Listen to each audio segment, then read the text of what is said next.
चिमटे वाले बाबा की चमत्कारी कथा। गिरावड़ी गांव, झुंझुनू जिले की सच्ची गणेशाय नमः।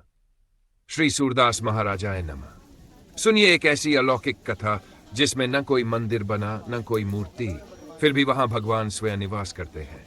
जहां भक्ति है वहीं शक्ति है, जहां तप है वहीं चमत्कार है। ये कथा है चिमटे वाले बाबा की। कथा का प्रारंभ राजस्थान के झुंझुनू जिले में उदयपुरवाटी तहसील का एक छोटा सा गांव है, गिरावड़ी। गांव की खाते वाली डानी में एक दिव्य आत्मा का जन्म हुआ, मूलाराम, जो जन्म से ही नेत्रहीन थे। मगर जिसको दुनिया की रोशनी नहीं दिखती, वो आत्मा की रोशनी से साक्षात परमात्मा को देखता है।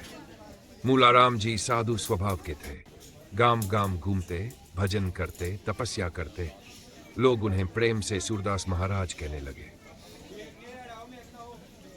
सालों की तपस्या के बाद एक दिन सूरदास महाराज ने अपने छोटे भाई छाबरमल को बुलाया और कहा, भाई अब समय आ गया है, मैं जीवित समाधि लेना चाहता हूं।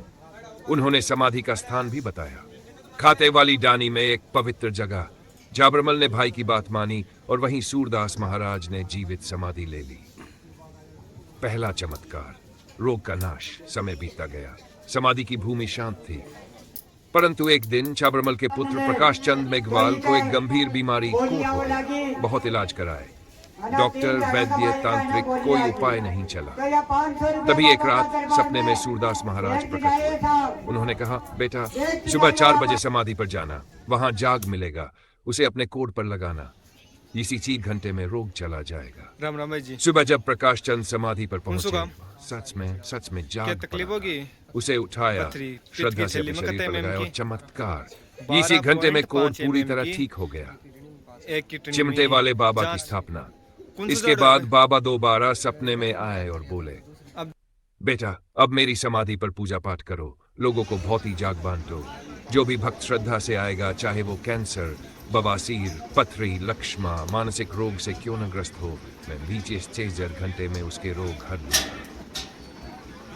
प्रकाश चंद थोड़े डरे, समाज क्या कहेगा, लेकिन फिर बाबा की बात मानी और वहीं से बने चिमटे वाले बाबा, क्योंकि वे बाबा के नाम से चिमटा लेकर भौती देते थे। एक और चमत्कार, संतान प्राप्ति। इसी डानी में एक भक्त थे, पिंटू मेघवाल।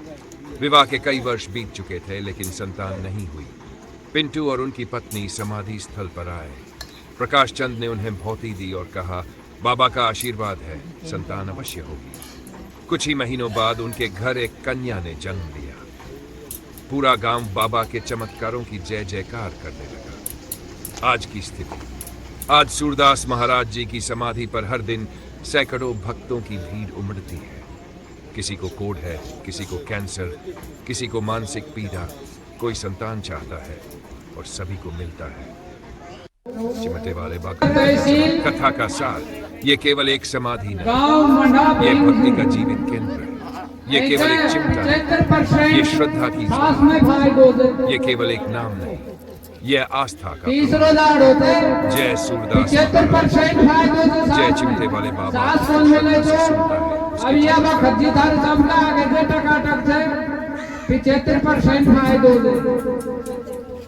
सच्चे दरबार की